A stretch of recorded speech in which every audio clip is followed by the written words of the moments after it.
Okay, you all good? Let's do it. Hello and welcome to the B2C Lead Generation Podcast.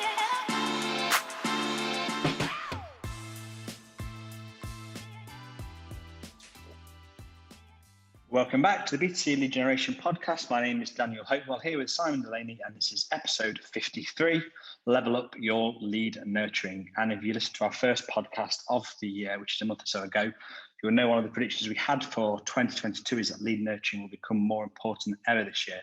And following on from that, we're going to actually try and get you some actionable tips and some practical advice. And we've got an expert guest joining us today in the form of Oren Greenberg, the founder of Kurve. Welcome to the show, Oren. How are you doing? Very well, thank you. Thanks very much for having me. We're very happy to have you. We've tried to organise it a few times in the past and we've not been able to make the schedules work, so we're really pleased to have you on. To get us kicked off on, could you just explain to a little bit about your background, what you do and what Kurve do? Sure. So Kurve is a collective of experts. So we kind of work on an egalitarian basis, so radically transparent, highly collaborative. It's quite an unusual agency structure, a hybrid of digital marketing strategists and channel experts. We cross-collaborate. We have our own clients and shared clients. So that's Kurve as a whole. For me, I'm a growth advisor. So I work kind of non-exec level advising and then also mentoring. And then on occasion, I do some on-demand CMO work as well, a bit more tactical with different clients. I'm quite busy supporting the Kurve collective and all the partners and all the clients that we have in the business, building systems and processes and automations. Yeah, I've been in growth marketing for a long time now, 20 odd years. I've worked mostly with scale-ups and businesses, B2B and B2C. So I'm quite diverse across probably about 12 different industries. So not all the industries, but a fair chunk of the more common ones from e-com to fintech, etc. Perfect. Well, that's a good. I feel like we're only sort of going to be delving into a niche area of your background, but we'll do that. Very niche. Obviously, it's a B2C lead gen podcast primarily, so we're going to focus on that side of it, and specifically the lead nurturing. And to do that, I'm going to start by, we'll get into the good side of lead nurturing in a bit, but let's start with the bad. Can we ask you what you think some of the mistakes are that you see companies make when it comes to nurturing leads? Sure. I mean, first of all, I wasn't sure there was a good side, so that's already that's a revelation. I'm already learning. I think on the mistakes that companies make, I think there's quite a few. I think segmentation is a core aspect of it, like not actually going through the effort of segmenting them, sending like very broad emails or irrelevant emails for people in different parts of their journey. So there's a component of personalization, and personalization segmentation are kind of two parts of the same coin, is the way that I see it. Not really using the data that they have. That's zero-party data, first-party data. So zero-party data, your own data when someone fills in the form, first-party data, what you're putting on Google Analytics or some of this other tools that you're using. And they're kind of missing an opportunity there to really personalize that and customize that. And I think that's quite common. I think far too many emails in far too short a time frame, which just feels non-personal, a bit too generic, and maybe a bit too sales oriented, and really, once again, not taking into account where a person is in their nurture journey. If we simplify the funnel, awareness, consideration, decision, you don't want to send decision-based sales emails to someone who's in the awareness stage. So this doesn't resonate well with them. So it's another common mistake.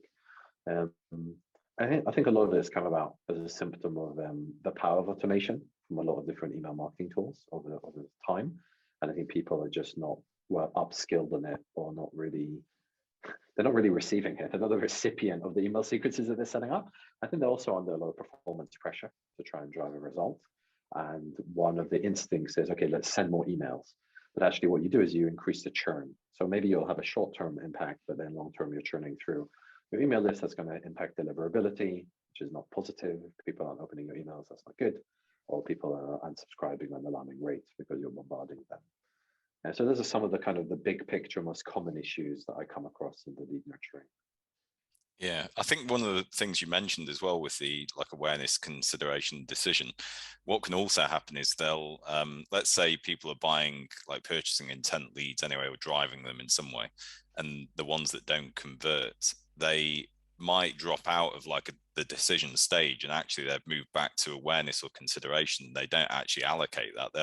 So even if you see people segmenting them on awareness, consideration, decision, they literally do it on how the lead came in, not necessarily where that person is now that might have moved backwards and forwards within it.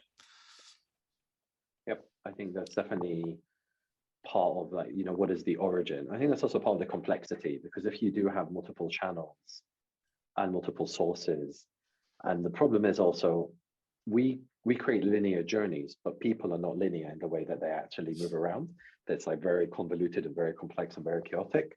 And I think that, you know, the concept of the funnel, the concept of the journey is to try and bring sanity to that process. But the problem is it's not really reflective of how people are doing. So I think we are moving away from fixed channel stages to hyper-personalized AI data-driven models to try and really understand what a person is doing and how they're doing it and how do we deliver more value to them. And actually, coming back to this question you asked about the most common mistakes, I'd actually say the biggest mistake is not delivering enough value in the nurturing sequence, because it's great sending all these emails, but if it doesn't enrich that person's life in a meaningful way, then that's fundamentally the biggest issue. And I'm not saying that's easy. Sending emails is easy, delivering value is difficult. But I'm generally like more on the side of higher quality emails of lower frequency. But it really depends on like who's the audience and the value order and what is the business proposition. You know, what is the stage of maturity? So there's a few variables there. Mm. And you talked about personalization, segmenting the data there, and obviously we could, well, in the lead side, we can do that one in terms of the place they're coming from. We can do it in the sense of seeing the ads they're coming from, that kind of thing.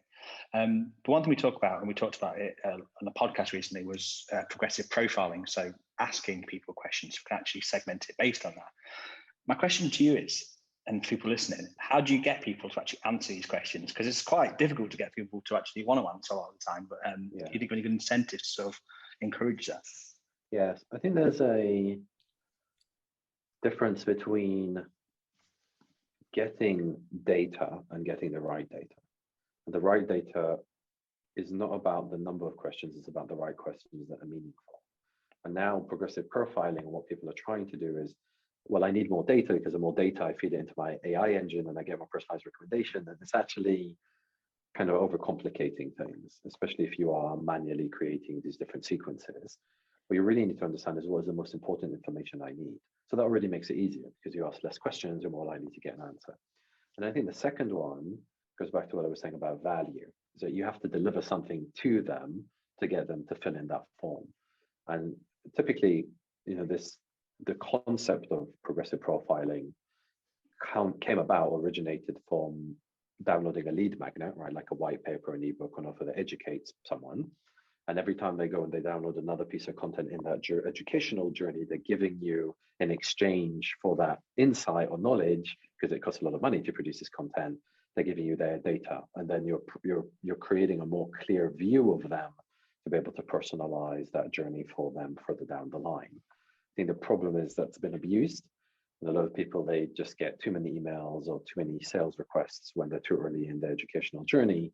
And therefore, what you tend to see is, you know, I see that quite a lot, like a lot of spam, a lot of nonsense stuff in there. People are just filling in crap to try and get that content. And I think that's happened because of abuse. And it's just about how you do it and the quality of the content. You know, a lot of the times the ebooks or white papers or the offers, they're just very low quality. Like they're just literally offering something to get that information. But what they forget is when you get that PDF and it doesn't add value to you, you're not going to go download another PDF. So you're not going to go through that progressive profiling effort and give more of your data, because the offer that's being offered is not, it doesn't enrich your life. So why bother?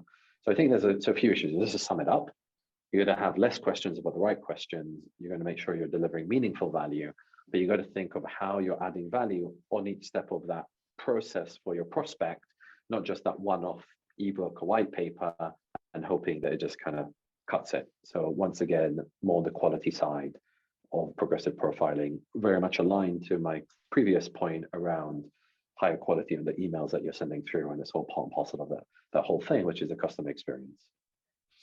Do you, in terms of, I guess it's a way of collecting first-party data on progressive profiling, how do you feel about taking the nurturing into other channels? So I don't know, via SMS, but say you don't have the SMS number, you want to collect it via an email or their postal address or something else, and then carrying on like the nurturing funnel in different places. Do you think that has a value, or do you stick to one place? Or Yeah, it really depends on the type of offering and the customer type.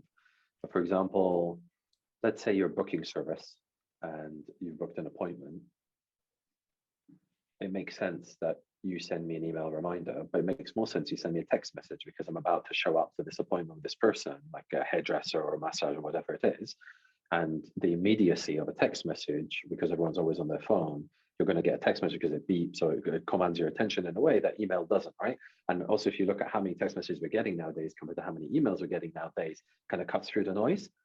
But if you're sending me text messages to read an email that you sent through and the email is informational, that doesn't really make much sense, does it? So I think the key here is not thinking about cross-channel, it's thinking about what is that audience's experience, how relevant is that channel for them. I've definitely seen it abused, where you're like bombarding people on like a notification and an email and a text, and it's like, what is this? So I think the problem is really when you have multiple systems that are not well coordinated in one centralized place and it's firing from different places, or you have different departments who own different touch points in that customer or journey, and they're not liaising with other departments. So they're sending it from one department, they're sending it from another department. The customer's getting 19 emails from 4 different departments. I've seen that as well. This happens typically in larger enterprises, and that's a complete mess as well. So I think there's a few considerations, but really there has to be one homogeneous journey that's well thought out. And then the channel orchestration needs to be pertinent to that service offering, that customer and their experience. And that's how I think it needs to be orchestrated. One mistake, I think I'd say the most familiar mistake we see it over and over again, and we talk about it quite a lot, is companies, when it comes to nurturing, they fall into the trap almost accidentally of just talking about themselves, talking about their product and service and saying how great they are. And it's almost like, I don't know, we say, show how you're adding value to the customer, like you were saying, that kind of thing, like show how you benefit them. But it's almost like if that doesn't work, they just revert back to that initial thing of talking about themselves. And it happens all the time. Why do you think people fall into that trap? Yeah. I think there's 2 main reasons. I think the easy answer is it's easy. So people do it because it's we view the world from our eyes and everything we see is from our perspective, and biologically we're kind of anchored in that way. But I think it's just easier to resolve. But I think there's a deeper reason. And that's because there's a lack of process.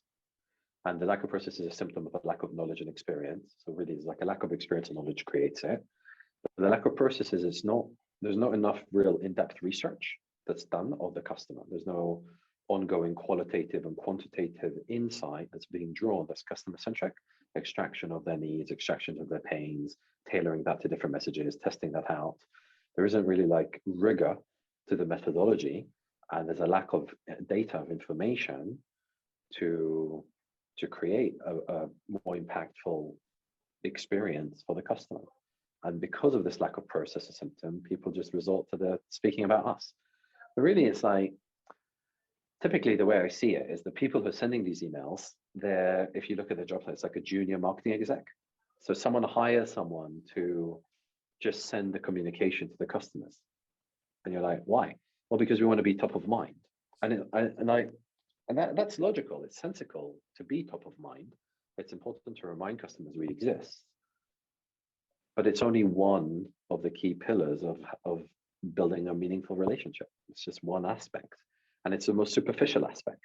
So you really want to kind of capture those other aspects. And it's all about the value. And when I use the word value, it's the sum of all of those different aspects. And what you really want to be, you want to be customer centric first on delivering value through understanding your customer. And then the sequences of the email and the content follows through from that. That's not what people do. They just kind of go for the most superficial aspect. They delegate it to a junior who doesn't really go deep. And then they just set up automated sequences because that's what all these tools are selling. Everything from HubSpot to Acton, Electra. It doesn't matter which email marketing automation tool. And this is huge growing category of automation. They're just use our tool. Automation is the future. And actually, automation saves you time, and that's really critical and important. But without smart segmentation, personalization, and understanding the customer through research, you're not going to have a meaningful, sustainable, long-term value. You're definitely not going to have a competitive advantage against your competitors who are putting in the effort. Now, if your competitors aren't doing that, so you're same, and you're not differentiated, and I guess it's just a question of like, what's your strategy? Are you differentiated somewhere else more meaningfully?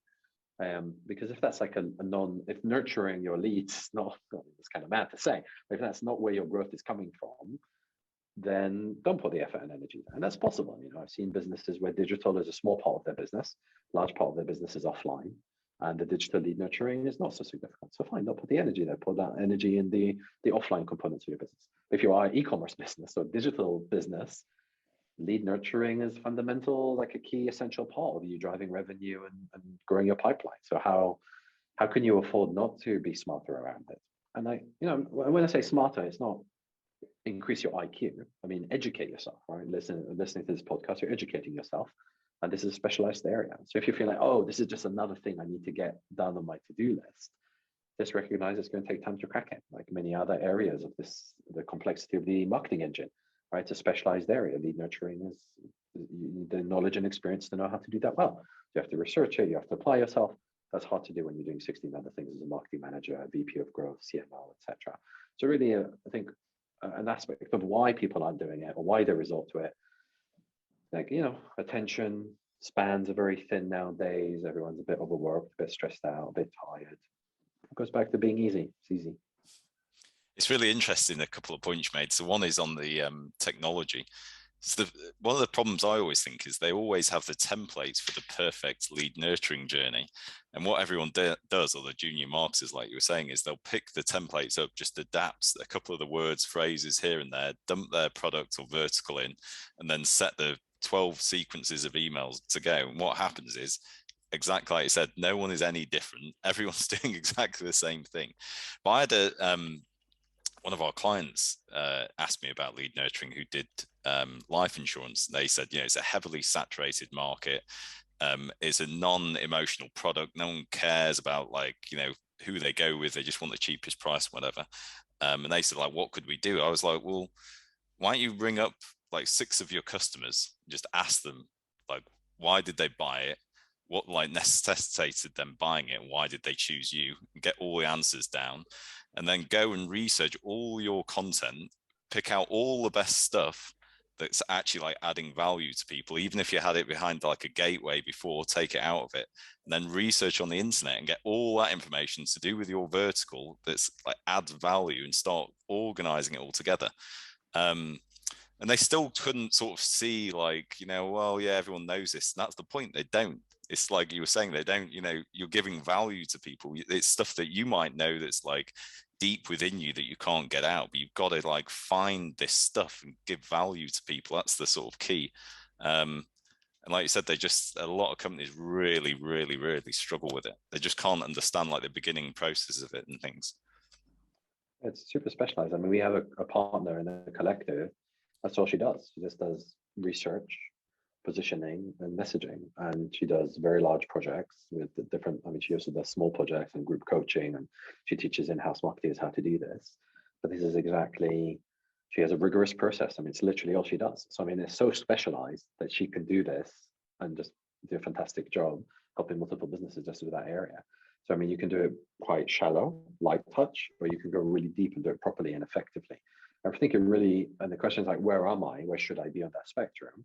Directly ties to marketing budget, the business maturity, the priorities in the marketing strategy. It's a few different things that need to be thought out and talked through to understand where you should be on that spectrum. But I'm just describing it as a specialized area. Understanding the pain, understanding customer research is not something people can do willy-nilly. No, you can, right. It's just not likely to be effective. It's I'm just about how do you mitigate risk. So I'm saying, you want to do willy-nilly, fine, that's high risk. My job is to mitigate risk for my clients. So for me, I'm thinking, how do you apply rigor, process, structure, and depth for the right amount of resource to get the right result in the right time frame according to the objective? And that's why people effectively engage me, right? So you got to think that through and see it. But definitely when you deep delve into it, you see it's a black hole of time and energy. I think, like you said, 99% of this stuff is knowing the right questions to ask. It's, you can ask loads of questions and not really get much insight from it, but there might be key things that you can really derive a lot of value from, especially with qualitative stuff. Well, and quantitative, actually. If you don't understand the data you're looking at, what's the point? But that's the thing, that because it's like graphic design, everyone has an opinion. But if you're a skilled graphic designer, you know what the standards are, and you know if a design doesn't meet that standard. But just because someone has an opinion doesn't mean that they know what they're talking about. And asking questions is the same thing. Just because we can all ask questions, all human beings, we're like, the first thing my 12-month-old baby, when he starts speaking, I guess, will be like, why is the sky blue? Right? We just assume that because we're smart, we're knowledgeable, we can ask good questions. And no, asking questions is not the same as asking good questions. And producing a good logo, it's not the same as just producing a logo, because I can go to Photoshop and scribble and I produce the logo. But is it any good? No. So it's really about standards. And really, to improve the quality of the standards of the questions is a specialized skill. And you can learn that, but once again, you've got to apply yourself and you've got to prioritize that. Is that the most important skill to learn in order to have impact on the business? But it is specialized, and I don't want to underestimate the significance of going through a proper process with the right questions and getting the right insight, and doing that objectively, because it's a subjective bias, which is a massive issue for marketers. It's like where probably a lot of the problems happen.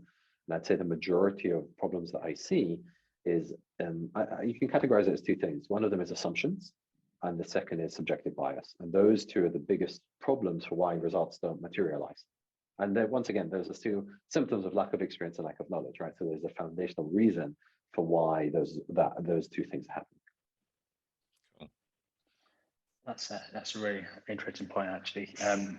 The bias. I think I bet everyone listening can at times hear themselves like the guilty of that. Even you've experienced people listen to that. I think that's definitely guilty of that on occasion. I want to end on a strong note, Oren, and give something for people to listen to take away with it. So what I want to ask you, say there's people listening to this and they're thinking, I know we need to up our game with the nurturing.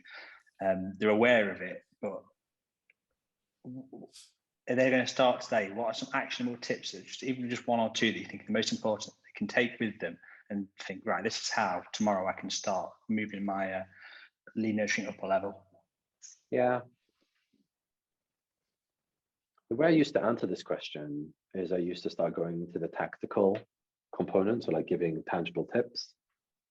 But I realized that actually gives people a false positive. It kind of gives them a start, but it doesn't actually help resolve the problem. And now I guess we've learned this the hard way. I just bring in specialists to help me now. And you don't have to pay someone to do it. You can pay someone to help you do it and teach you how to do it. But my tangible tip would be, don't try and do this yourself if it's unnecessary. Bring someone in who's an expert, and that's either going through a specialized vendor who can make a recommendation for a consultant. But you don't need a lot of time. Even if you spend 2 hours with someone who's very experienced in this area, can give you the structure and template that's personalized to you to go and execute on, you're much more likely to accomplish this rather than trying to pick it up together, trying to do bits and bobs from blog posts or reading white papers or listening to different bits of podcasts. It's just nowadays, if you want to do something properly, talking to the right expert can save you a lot of headache and time. And I reckon it's a worthwhile investment. If it's a big part of your funnel, it's a big part of where you're going to drive impact. You have to have enough leads to worry about nurturing them. So obviously, if you're not getting enough leads, secondary, first you got to prioritize getting leads, right? So you've got to really kind of focus and think about how significant and important is this, but then go and find the right experts to pick their brain and help structure that to move you along. Because these quick hacks and like quick tips, it's not deep enough or meaningful enough. And I guess as an expert, if there's anything I've learned, and we do this across the business. I've got like 16 different experts, like from Integromat to ClickUp or project management software to like messaging copy. I've got different people that I go to who just know so much more around these deep vertical areas than I do. And lead nurturing is a specialized area. I don't think people should just hack at it, because if they did, then they'll be back to all the people we talked about the symptoms of the mistakes at the beginning of the podcast, right? Yeah. So that's like, I'm not going to perpetuate that. My suggestion is break out of that loop by going and getting the insight that you need. It's funny you mention it, because obviously we're a software company, but we say exactly the same thing with like marketing operations inside the software. It's like, look, you could spend the next 6 hours trying to figure out how to do this, or just pay us for 1 hour and we'll do it, or we'll show you how to do it. And, you know, it's just going to save you a hell of a lot of time and a lot of headaches. But as we all know, it's human nature to want to try and save money. You know, a lot of time they don't. That's where headaches are caused. I don't think it's just about saving money. I think most marketers I meet, they're industrious and they're hardworking and they're fast learning. And I get this a lot. I have this one person I know, really capable, super smart, and super specialized. Every time we talk, he just goes, "Oh, I just wish I studied Google Analytics in more depth." I go, "It's not even related to the area of specialization in marketing that you dabble with." He's like, "But if I just learned that one skill, I'd become a better marketer." And then I say, "You do realize there's like 450 different areas of marketing you can specialize in. Why is that one more? And all there are 320 others that you haven't specialized in is going to get you to where you need to be." And it's effectively, we've got this misconception that we can be great at everything. And effectively, it just comes from a lack of understanding of how fragmented marketing is and how specialized different areas are. And I think you've got to pace ourselves. We've got to really go deep in the area that delivers the most value to the business, and everything else you've got to outsource and delegate. And like, if you're not thinking in that way, you're not going to be able to scale. And I'm all about scaling and delivering efficiency and effectiveness. That's why people hire me. So really, it's like, that's a ground truth you must accept. That like, yes, you can continue to learn and dabble, but if you want to be effective and you want to get results, then you've got to really learn to delegate and bring in specialization. And this is an area I think is one of those. Not everything is. Some areas I say, no, you can go hack it yourself. This area, it's really niggling, like getting the right sequences and the right flows and the right segmentation and personalization and mapping it takes a huge amount of time and energy. You got to know what you're doing. Definitely. Well, I think that was a really nice way to sum up that call. I think well, I know people listen will find loads of value from that. And I'm really pleased that we managed to get the call in eventually after a few fair attempts, a few fair internet things and whatnot. Yeah, I'm really pleased that you managed to join us, and we've really enjoyed it. Thank you so much for coming on the show today. Yeah, thanks, Oren. Thanks so much for having me. Thanks for listening to the B2C Lead Generation podcast. Be sure to hit subscribe to hear more from those at the very cutting edge of the lead gen world.